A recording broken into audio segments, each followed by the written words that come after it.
Hello and welcome back to Bookmark Chronicles. Today is the first part in a three-part series talking about various authors. Today's video is authors that I never plan on reading. I have not read anything from these authors, but I don't really plan on ever picking them up. I have a list of 5 authors that I'm going to talk about today, and 4 of them honestly are because they have done or said problematic things. I'm not really a separate the art from the artist type of person.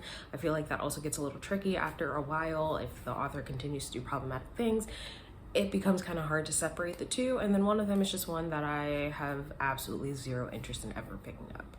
Author number 1 is Kate Stewart. This woman made the rounds on TikTok, I believe, for using a slur against the Latinx community, and I believe it was her best friend who basically came to her defense and said, well, she's not racist because she lost her virginity to a Latinx man, as if that somehow makes any of it better. Also, her best friend is Latinx, so I guess she gets a pass.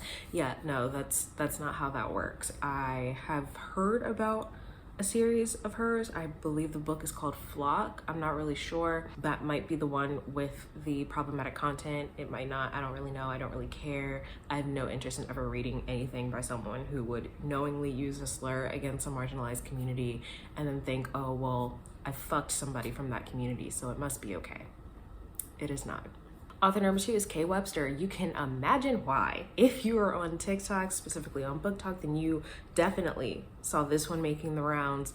She has this series called Hood River, what is it? Hood Rats, Hood River Hooligans, some dumb shit. Anyway, she decided to write a story about a Black character, and it was titled Hoodlum Heat.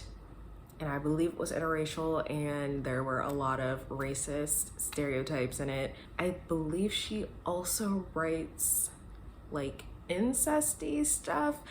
I don't know, but the whole thing was just ridiculous. And then she tried to say that she didn't know that hoodlum was like an offensive term because she lives in the South, and there's a place called Hood River in like Massachusetts or some shit, and she's like, it's a play on words. And I'm like, you can't honestly think as a grown woman in the United States that you made up that word. Words have meaning, and if you didn't know what that word meant, you could have looked it up. You have access to dictionaries, whether physically or digitally. There's no excuse. So apparently she did take her books down and she's redoing them or whatever, but absolutely not.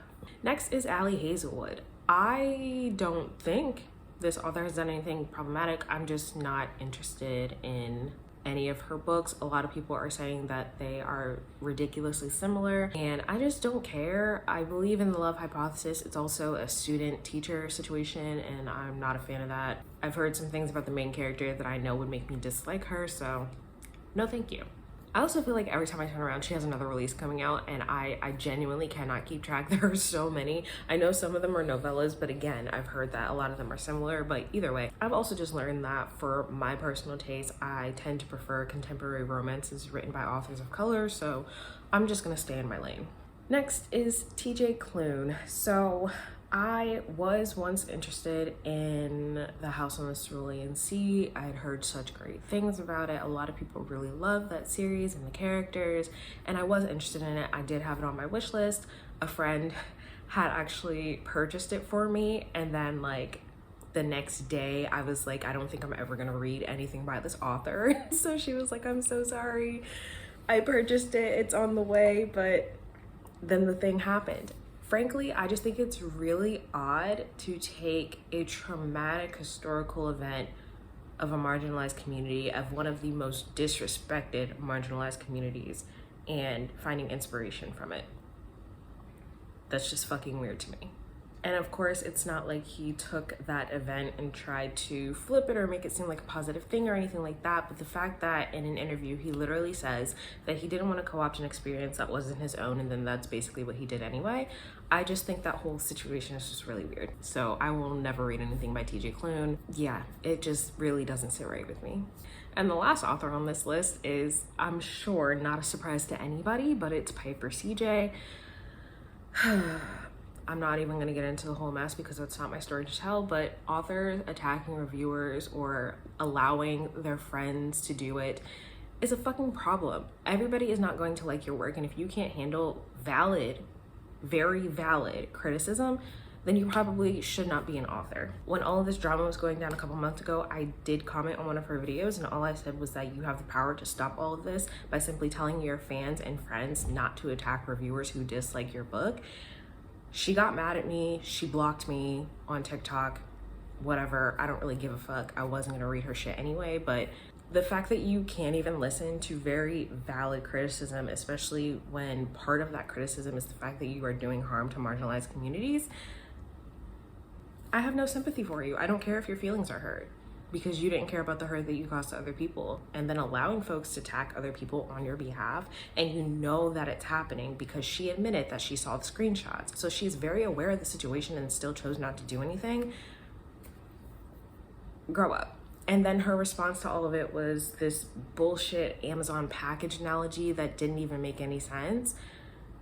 At the end of the day, you're a grown-ass woman.